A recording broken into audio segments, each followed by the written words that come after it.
Hi. Hello, good evening. All right, got some.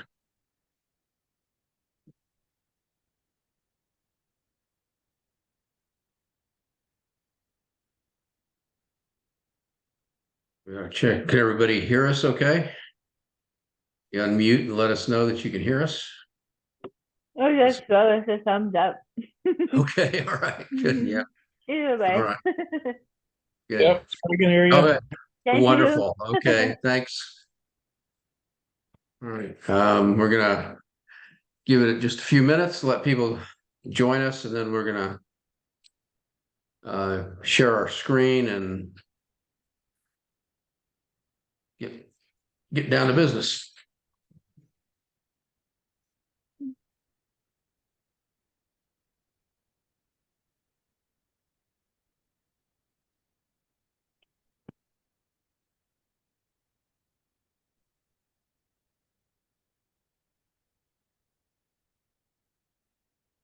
I'm ready for fall weather. Me too. Oh my goodness. It has been hot this week.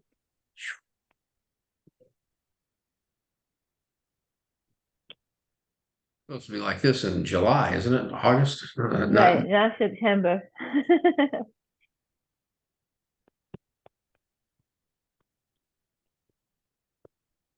I guess some of the pools are still open. I don't know.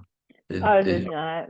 No, yeah. I think Mm-mm. somebody, I think I was talking to someone. They're open on weekends, I guess, through Oh, okay. September or something, not Yeah, no, during the we're week, not. but anyway, yeah. Hello, hello. Mhm.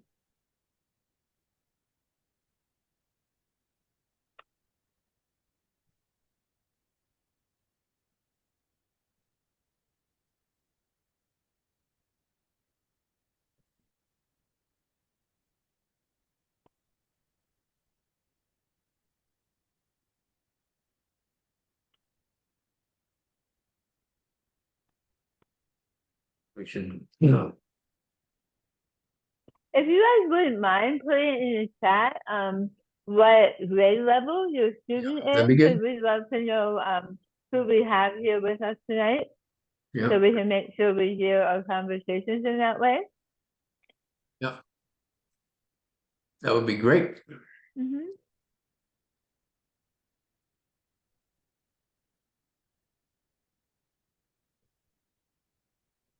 All right.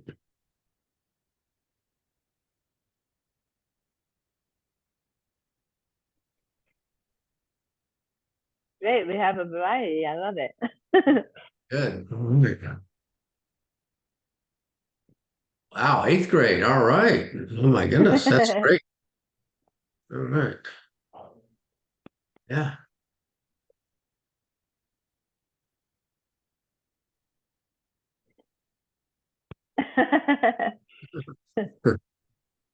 At the beginning of the year, it's hard to keep Hard track to of where ask you're it. at, camera.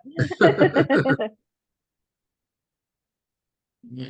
We're gonna wait till about 5 after, I think, just to make sure everybody's had a In chance to case, yeah. get on, but yeah, so if during the presentation, if you have any particular questions you want to ask, if you're like me and if you don't ask it immediately, it leaves your brain, then put it in the chat and we'll get around to answering it.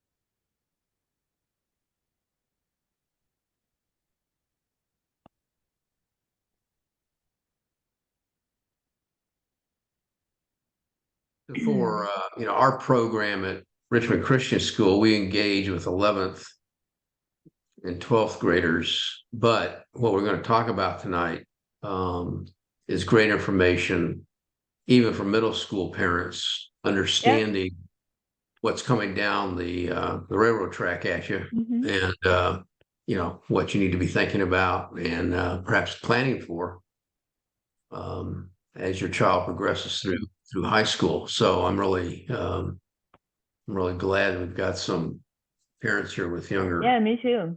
kids. Yeah.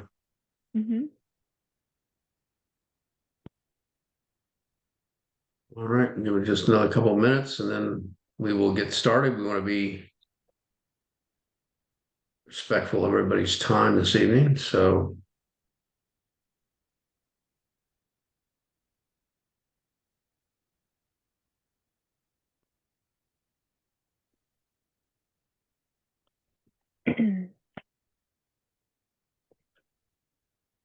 and just so you know, we are being recorded. So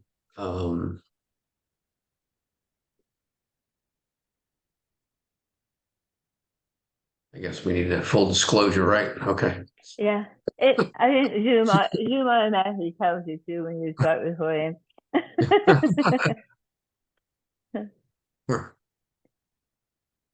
can probably get started. Probably could. Okay, I'm going to share. Let me just make sure that we're ready to go here.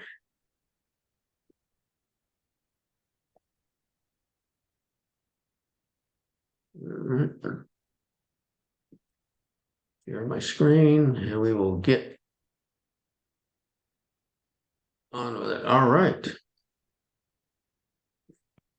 We want to do. Slideshow. Yeah, that's there we go. All right. All right. So anyway, we are OptimumEd, and we're in our 13th year of business. But Candace and I have both been involved in counseling, higher education, financial aid for many, many years. Too many to count. We're not going to disclose that because that could be. But anyway, we've been around for a while, and we know what we're doing. Let's just put it that way. So we're really happy to be at Richmond Christian School. We love the school. We love the staff there. We love the kids. We've been there for this is now our 5th year, I think, if I'm not mistaken. So we are part of the family, and what we bring to Richmond Christian is kind of a higher level of assistance when it comes to planning for college and implementing a college plan. That's what we want to discuss with you tonight and show you what we do, why we do it, and then make ourselves available for questions. Yeah. So I'm Candace Suarez. I'm going to start you off tonight. I'm going to start off by telling you that I'm a cancer survivor. I had tongue cancer last year and subsequent surgery and reconstruction and all that goes with that. So my voice is altered as a result. So if you have any difficulty understanding me, please don't hesitate to interrupt, have me repeat it, or just simply post a question in the chat. I'm fine to repeat myself as needed. So we'll jump right in with that. College. Some of you are coming from a lot of different age levels. I personally have junior in high school as well, so I'm right there with you. So lots of questions when it comes to this. There's a lot involved, a lot of indecision, a lot of stress, a lot of overwhelm, so to speak. It's a big process. So you guys are lucky that Richmond Christian cares about your kids, brought us in to help mediate that whole process. And just because we work with juniors and seniors exclusively doesn't mean you can't reach out to us at any time, starting at whatever grade. We'd be happy to answer questions, meet with you individually, or any of that. So, yeah. Next slide, yes, sir. Okay, so our approach to college planning is that we always start with identifying that career first. We give all juniors, well, your junior will be getting a career and academic assessment with us in November. And that will start the whole process. We'll be going into the school and having them complete it on site this year. So they will do that. It is more than just a simple answering a couple of questions. It goes into a lot of detail and gives a full report. So we will be able to share that with your students in your junior year. By starting that career first, then we can determine if college is required for them to reach that career goal. Then we do a whole college planning process as well. If not, we have helped a few Richmond Christian students in the past get connected with apprenticeships for trades, all of that stuff as well. So with our connections in the community, we can help them with whatever direction they want to go. So yeah, that starts that college planning process. So what you're looking at here is a whole overview of everything that we do with your students starting junior year. That assessment up in the top, starting with that with a career direction, determining campus culture, doing that campus survey with them, teaching them how to do a college search with those criteria in mind, and then getting an overall college list from that. We help them create a resume, standardized tests, we test all of that, which we'll go into a little bit more detail as we go along. And financial aid as well. These are the three pillars of what we do. So the assessment. So the reason we do that is if they have really good prior planning, even if they don't know, we never expect them to know at 16, 17 what they're going to do for the rest of their life. But learning about who they are, what they love, and what they might want to do helps really that whole process. And starting as a junior, especially, looking at all of those areas really helps them gain confidence of all of the possibilities that there are out there, and it helps them to narrow down some direct paths. We don't expect them to pick an exact job. Some of them do. Some of them know exactly what they want to do, but most of them we're looking at a general area. So then we need to know if we want to look for a school that offers business, a school that offers engineering, or that offers both in case they change their mind later between the two. So yeah, the assessment, we go over the results with them in detail, and we'd be happy also as well if any of you guys, after your student safety assessment, if you want an individual meeting with us to go over the results with you, we are more than happy to do that. We welcome that. So you can reach out to us and we'd be happy to do that. So it gives the whole result. You get a graph that looks like this. It looks at thinking style or cognitive abilities. Basically, how quickly can they learn new information on a job? So their critical thinking skills. And next is we measure 9 different personality traits. Things like leadership, independence, decisiveness, attitude, all of those things go into it. And it's on a scale, right? Which is what I love about our assessment. It's on a scale of like 1 to 10, meaning how strong your trait is, not necessarily black or white, optimist, pessimist, that kind of thing. So it really gives a lot of good information. And then interest, which is things like creativity, entrepreneurship, STEM, technology, those kinds of things. So those 3 things come together to then display careers that match that profile.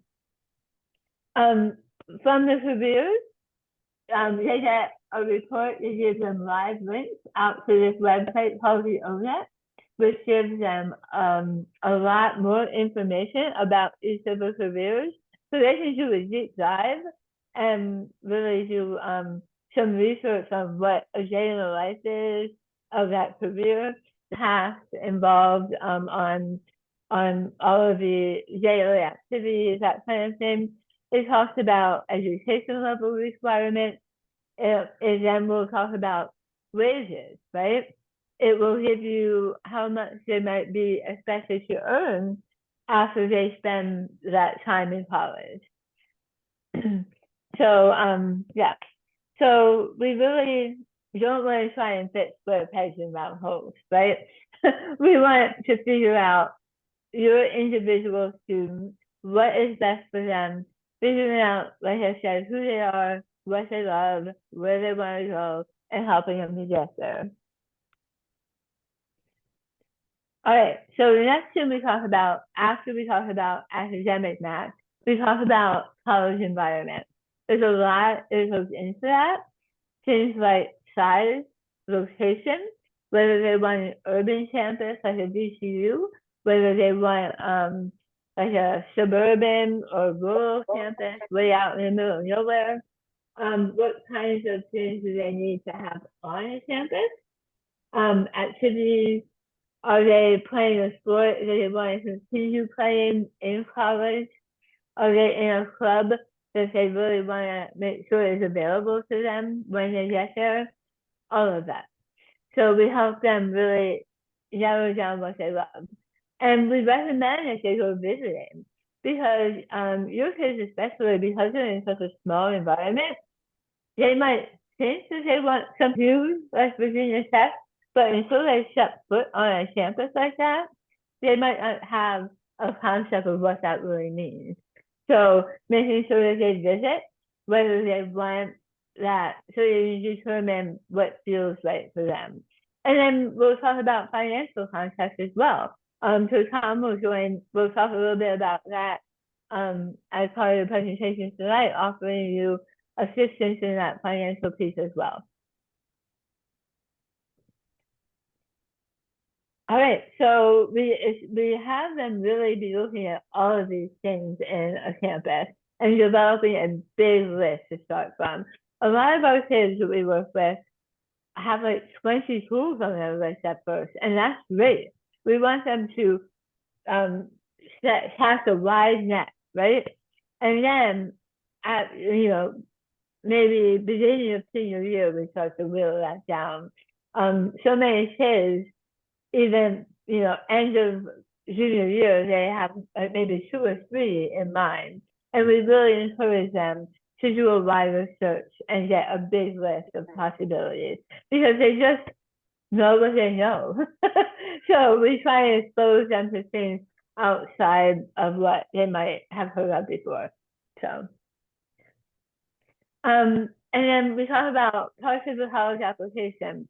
Right now with our seniors, we're recommending that they start looking into getting a transcript set and ready to go. There's a resume, which I'll go into a little bit more detail in a minute. There's a recommendation. This is how teachers see you, and your essay, which is hugely important as well. We'll go into that in a little bit more detail too. But that is how you see yourself. So resume. And this is where I can start talking to you parents of 8th and 9th and 10th graders, building that resume. The things that you're doing outside of the classroom is really important. Starting to build that story of who they are, right? Have they been playing soccer since they're 5, right? So we start developing that story. And then as they learn and grow, they may be a captain by the time they're a junior. So just creating that thread of who they are and what they love to do. We always recommend trying to get leadership things involved as well, trying to encourage them to do leadership opportunities. And we actually help them create a document.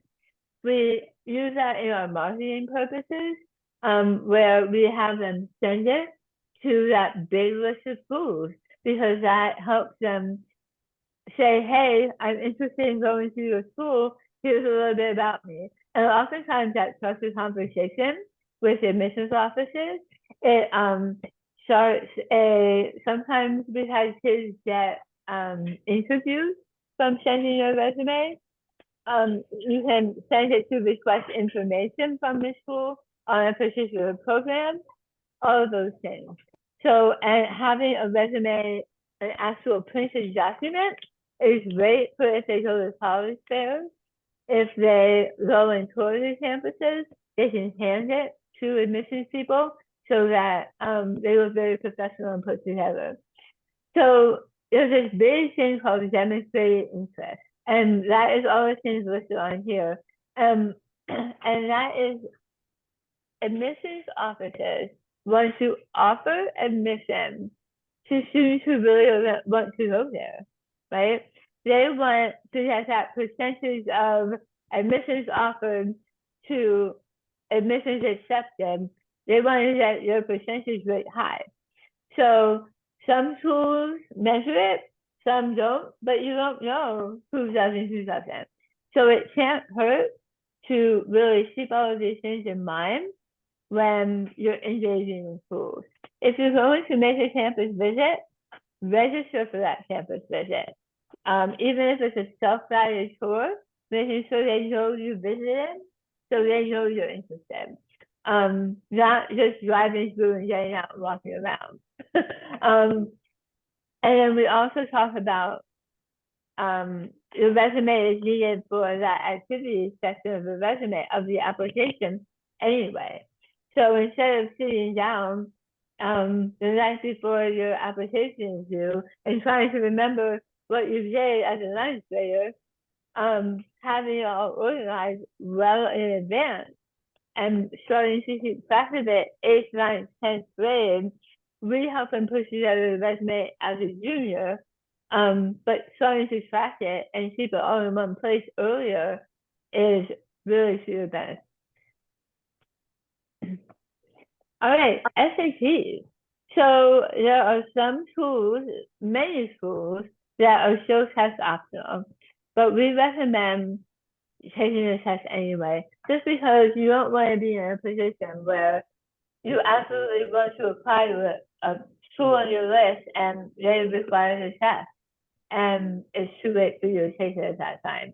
So we recommend usually taking it for the first time, spring of junior year, just to get an idea of where you are. You can familiarize yourself online with some, some tutorials, some practice tests if you want, but getting that first, let's see how we did in the spring of junior year is a great idea. Because then if they need some more remediation and some more heavy hitting tutoring, they have the whole summer to do that, to be able to apply, to take it again August, early September. Yeah. The essay. Right now we're really working with the seniors on the essay. But we start that process in spring and junior year with some brainstorming with your kids. We really like the essay to be strong.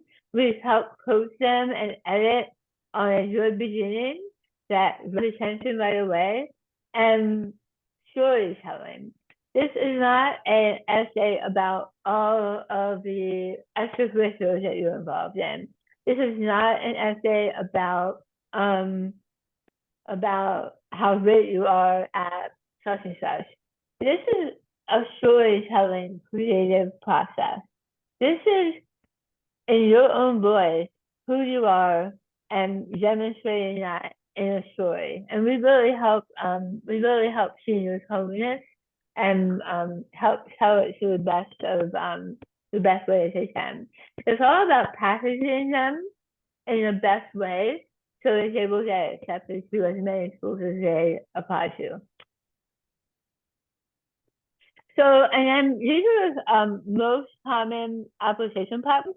Some schools still use their own version that you found on their own website, but the Common App is the one we see most of the time. So we can help them sign up for the Common App site as a senior. We can help them through all the sections, help them fill out, the activity section, all of that. Yeah. We also, when your child starts their junior year, we put them on a admissions management platform. So all seniors right now have access to this. We teach it to them when we start meeting with them spring of junior year. We show them how to do it. It is a really powerful tool for helping keeping them organized. It has the tools all listed in one place as opposed to tabs open at the top of their laptop. Because they find these tools and then they forget them when this is a place to just keep everything organized. And it really shows a lot of statistical information about the school, all of the academics that are available. It gives them a likelihood of acceptance based on test scores, SAT, and we can help them with all of that kind of stuff. Right. Very good. And you see there at the bottom of the slide is Candace's email address. If you have any questions, you can reach out to her. Or you can put them in your chat too tonight, but I can't see the chat right now because it's the that's okay. slideshow is covered. So we'll I can see it. Yeah. Yeah. All right. So let us move on then from Were there any questions about that so far before we move on to financial aid? We can entertain questions. Yeah. Yeah. Anybody brave enough to get off of mute and ask the question? Okay. Okay. All right. Well, you did a great job, Candace. No questions. Okay. All right. Okay. So when we talk about paying for college, I think what we have to realize is because of the cost today, there's very few students who have the ability to pay for college directly, or pay for it from, say, directly, a 529 plan or something like that. Most students, as in this example, this is survey is from Sally Mae.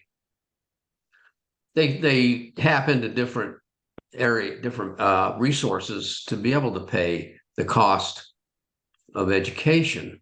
You can see what those areas are. Two of them obviously are considered financial aid. They come through engagement in the application process of filing financial aid forms with the school. But the idea is, it's not just one place, but we got to look around and find different sources of money in most cases to be able to fund our education. So real quick, there's two types of financial aid. One is merit-based, and just like it sounds, it's based on the qualities of the student, what they bring to the school, the programs the schools have in terms of their scholarships, that sort of thing. And it's driven really by the application. So in most cases, when you submit an application to attend that school, you're also being looked at for scholarships, right, in that process. Some schools have other, scholarships. There's maybe alumni went there and they created their own, scholarship and that sort of thing. So you really need to do the research based on schools that you're applying to in that regard. But as far as college delivered money, from a merit standpoint, it is driven by the application. The other side of the merit of financial aid is need-based, and this is administered through the financial aid office, and this is dependent on whether or not the student qualifies for need, and it's all based on the development through a formula that delivers a number called the student aid index, which really represents what the family can afford for 1 year's cost of education based upon your income and assets and the student's income and assets. So at a high level, basically how it works is that there's the cost of the school, cost of attendance, there's that student aid index number that the formula delivers, the difference is financial need, and then the school gets that information, and based upon other types of resources the student may have, like you have a prepaid college plan, 529 plan, that if that is automatically delivered, to the school from the plan, because it's that's how it's set up. So that would, affect your financial need. But again, as I indicated here in a visual form, what changes is not your student aid index number once it's determined, which is that light blue bar. What changes is the amount of need-based assistance that's is delivered based upon the cost of the school, right? So it's really important to have that number in hand as you're looking at schools to know whether or not there's going to be need eligibility established. So just real quickly, it gives you an idea of how the formula works.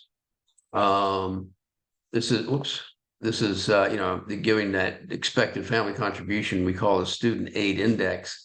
It's parents' income, living there's living allowances for taxes and that sort of thing that are taken off. There's parent assets. There's an asset protection allowance built into the formula. And then 12% of what's left is put into the formula. Student, again, you can see it's fairly complex how they deliver this magic number called the student aid index, which drives need-based eligibility. Where does money come from? This gives you an idea of the different areas, different resources that need-based assistance come from. Federal government, you can see most of it's in terms of loans, which is not surprising. So you can see that 43%, but there other sources of money as well. So again, as I said before, need-based assistance is administered through the financial aid office, and this funding is received from federal and state sources and is driven by the filing of the free application for federal student aid or the college scholarship system profile form. We'll talk about that in a minute. And then a merit aid administered, as I said before, through the admissions office through the submission of the application. And this is, the institution's money. From a program standpoint, this gives you an idea of the federal programs that are out there. Of course, most federal programs are need-driven, as we would anticipate. So depending on your particular family's financial circumstances, you may or may not, buy into financial aid at the federal level. There are a couple programs that are not need driven. One is the unsubsidized Stafford loan. There is a subsidized and unsubsidized. The unsubsidized is not need-based. Any student can get a Stafford loan. The difference is that if it's subsidized, that means it's need-driven and the government pays interest while the student is in college. Unsubsidized, the student is responsible for interest while in school. Principal kicks in 6 months after graduation. They give you that time to find a job. Of course, as we know, interest has just started being reapplied for existing student loans out there. So, every year the landscape changes somewhat in terms of all this, but gives you an idea of what's out there. Plus loan, that's the parent loan, and that is credit driven. Stafford loan is not credit driven. The Stafford loan is a promissory note between the student and the federal government. Parents don't sign it. The student can enter into it without the parent's approval. So be aware of that. The parents can be a reference in the process, but it's between the student and Uncle Sam.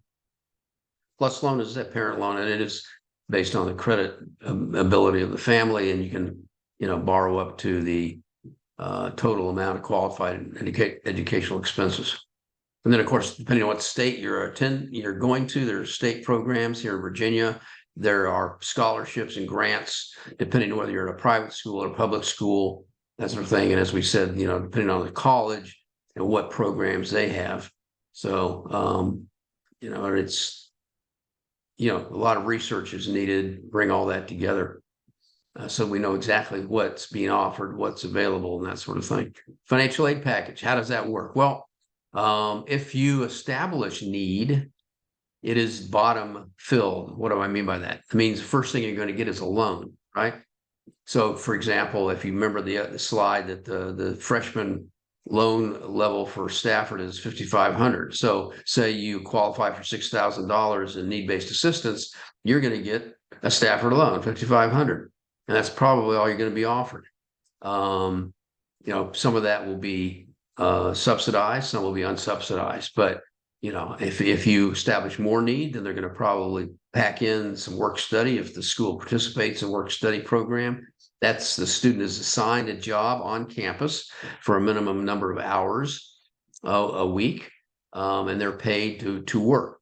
So that they don't get paid if they don't work. So you need to be aware of that, even though it's written into financial aid offer letters that you receive once you're accepted.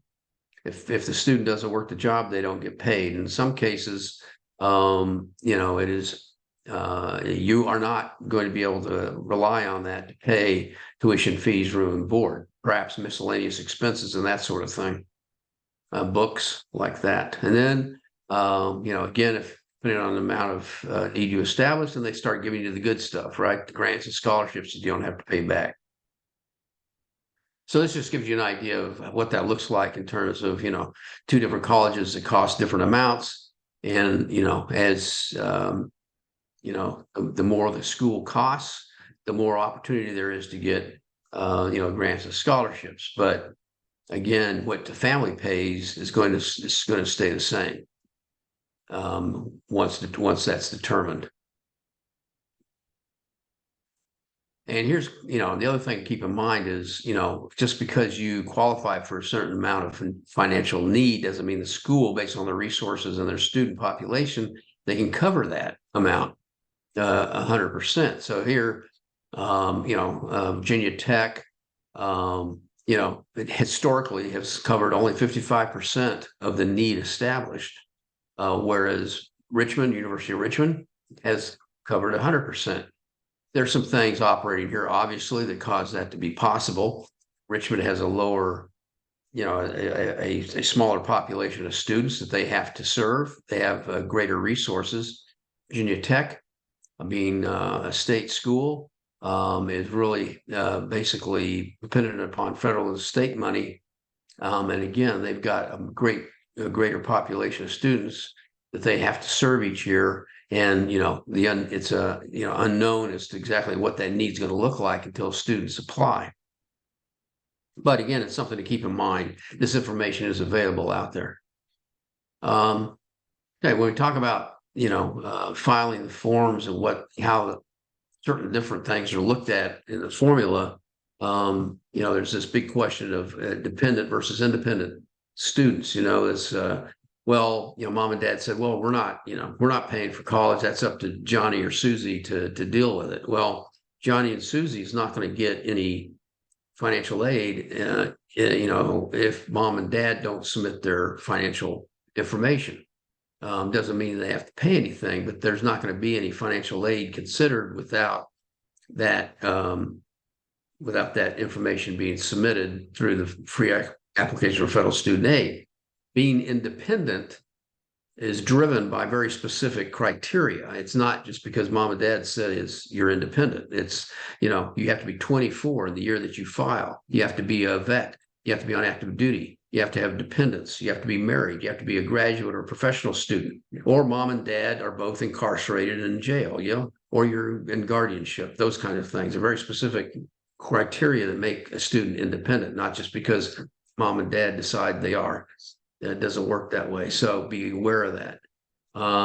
Parents divorced or separated. The rule now is the numbers that are reported are based on the parent that provides the most financial support.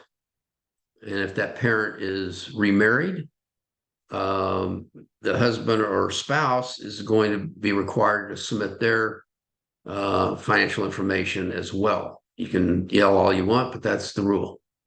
Okay. More than one student in college. This has changed this year. A lot of controversy over this one, because in the past, if you've had two students in school, that magic number, a student aid index, was cut in half. So, what the family was determined to be able to pay was just cut in half because you had two students or three, whatever. That's gone away. Each student has to take on the whole student aid index number. So this is going to change how we look at schools that we're applying to, especially if you have multiple children. Because if the school, most private schools, if they participate in the college scholarship system profile, they have an option to opt out of that new rule.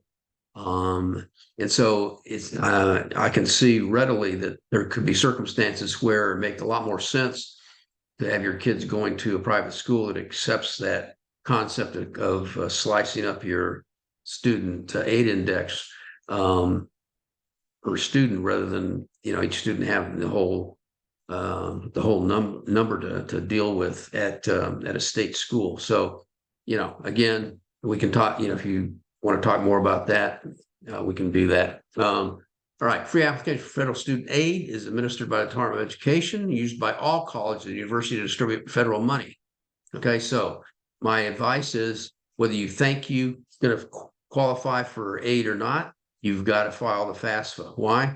Because without it, your student or you don't have access to federal loans. Okay, if you want to have that as an option in terms of your plan to pay for college, you have to submit the FAFSA. Why? Because through that process, the school certifies that the student is eligible for that money, that they're in school at least half time, et cetera. So just determine that you're going to file it, and we can help you with that if you need to. CSS profile. This is a special financial aid form that is administered by the College Board, used by a lot of private schools to delve deeper into families' financial circumstances, because it's used by these schools to distribute collegiate money.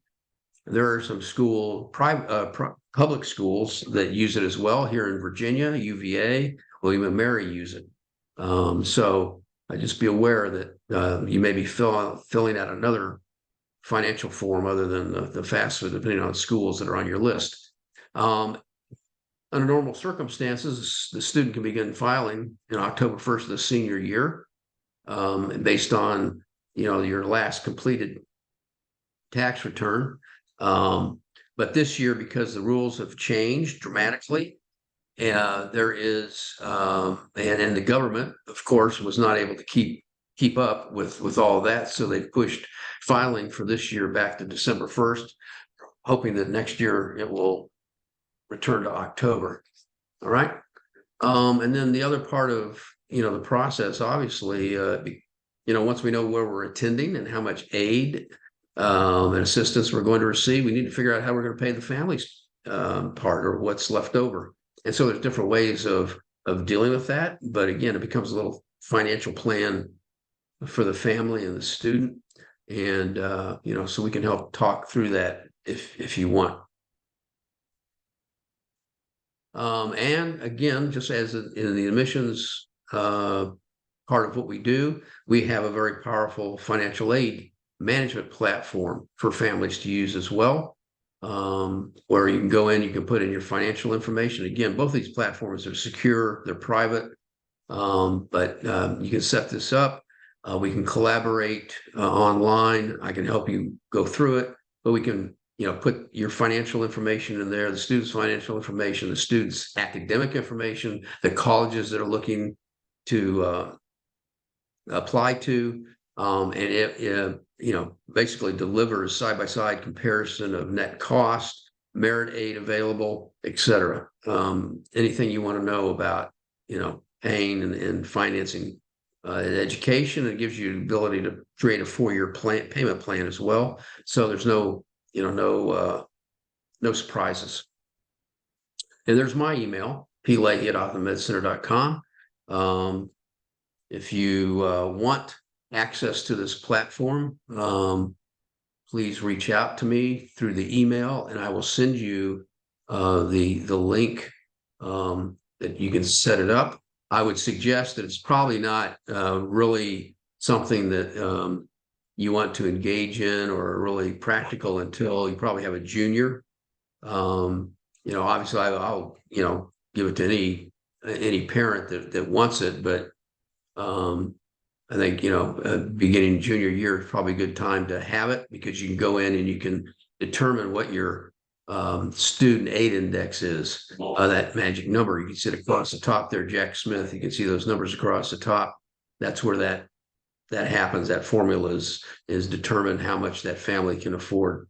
So anyway, I know there's a lot there, a lot more as well that we haven't touched on, but we wanted to give you a sense of what we do, what we bring to Richmond Christian School, and the families there, and your students, your children, to help them prepare for what comes is coming ahead, and be successful in their life, and do that as efficiently as possible for the family. So with that, if we do a good job, perhaps dad won't have to sell his kidney. So, little joke. Okay. So with that, we'll open it. Let me close this down, and we'll see if there's any questions in the chat.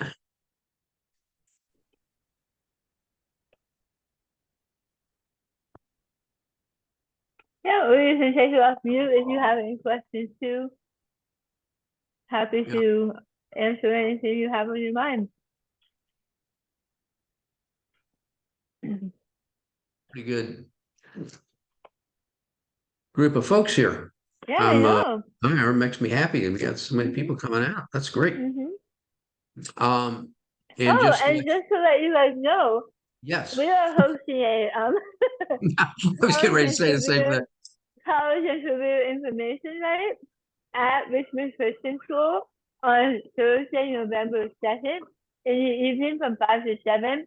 We're gathering a group of a number of different professions and career professionals that are going to be available in like a format where you're traveling, you can walk around and talk to people doing your work. We're going to have a few colleges as well. So hopefully you guys will come out. All right. I don't know if you can hear my dogs in the background, but I apologize if you can. Yeah. So we'll so we'll be there, and hope to see you there. And we, as I said, we recorded this presentation, and we will make that available as well through Jason, he can share that with other families that weren't able to come this evening. And again, don't be shy. We're a resource for you, but we can't help if you don't ask. So let us know what's on your mind. Let us know if there's any questions, concerns, that sort of thing. All right. There was a question in the chat about how I'm sorry. Particular degree programs paying for themselves. You own it, which is that site that has live links out. You can enter in. It will show you salary earnings for different careers, as well as different parts of the country and things too. It will also show you if the job projection is growing or declining. Um, so yeah, I mean, it all depends on what it is. I mean, I still feel no, not everyone needs to go to college, and that's why I always say, whatever we have identify that career path first, because if that career does require an Yeah. education, we'll help them Mhm. in the college training process. But if it Right. doesn't, we will Mhm. still help them come up with Right. a plan. Um, so yeah, we don't think that they have to go to college, but a college degree is still a good discriminator. Um, you know, that a lot of Yeah. employment areas won't get up easily. Right. Yeah. So And when yeah, we talk, yeah, yeah. go Yeah. ahead. So addressing this question about recent studies show college Yeah. grads earn less than high school grads. It really depends on what school you attended and Yeah. what you studied. So statistical information. I mean, we can use it to support anything we want to support. There is a website called payscale.com. If you go there, they have colleges listed, and it will show you the 20-year return on that educational investment. Okay. There are some schools where the college grad after 20 years have not caught up with their high school counterpart in terms of earnings when you factor in the cost of the school, the average wage that the college graduates are earning versus a high school grad and that sort of thing. You can't make that general statement because it really depends on depends on Where the you know school, what you're studying. depends Yep. what you're studying, and it depends on the student, right? Because success is not driven by the diploma, per se, it's driven by the qualities of the young person. So, there's a lot more that goes into success than simply the name of the college it's on, that Yeah. diploma. So And anyway, the other question was about essays, and I love to help with essays.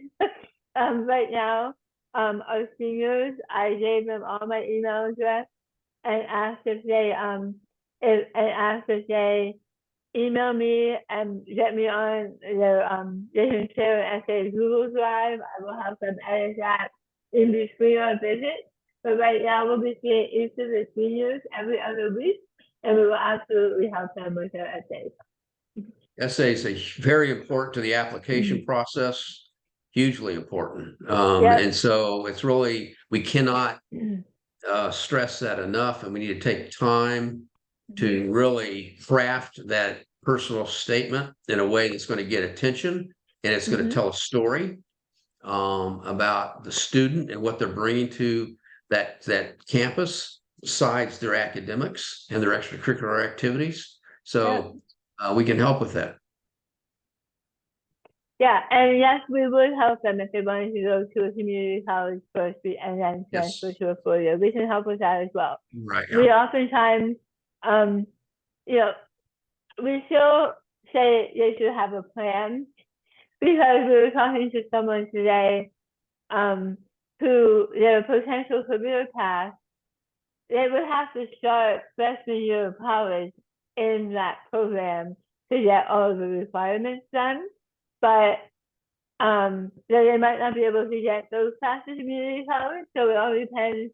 We will help coach them through that process. Yeah. Yep. Having a plan, that's what's Yes. important. And we still don't want them to waste time and money at community college even Right. if they don't have any idea what they want to do. Yeah. Like I said, if Yeah. you don't know where you're going, how do you pack for the trip? Right. Right. Anything else? Wonderful. I All don't know right. where you are, but it's starting to storm at my house. Oh, my goodness. Okay. Well, Yeah. all right. Well, I guess we should let everyone get back to their evening. Yeah. Thank you all for joining us. Again, you have our email addresses, or I'm sure Jason can track us down if you Yeah. don't haven't written it down. So just let us know what we can do to help. Jason, thanks very much for having us out this evening. Take care, everybody. Thank you. Bye-bye.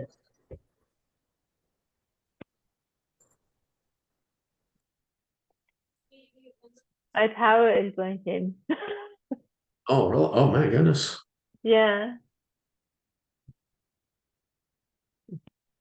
And my poor dog is like sitting underneath me right now. My big one. The puppy is oblivious.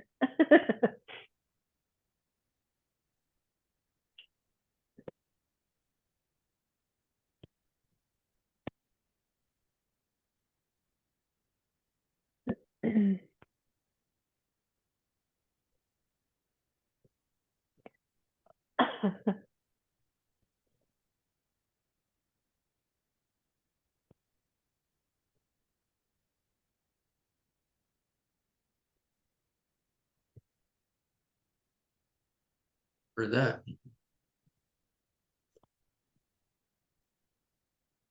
All right, I'm gonna get off because it's storming. Okay. We'll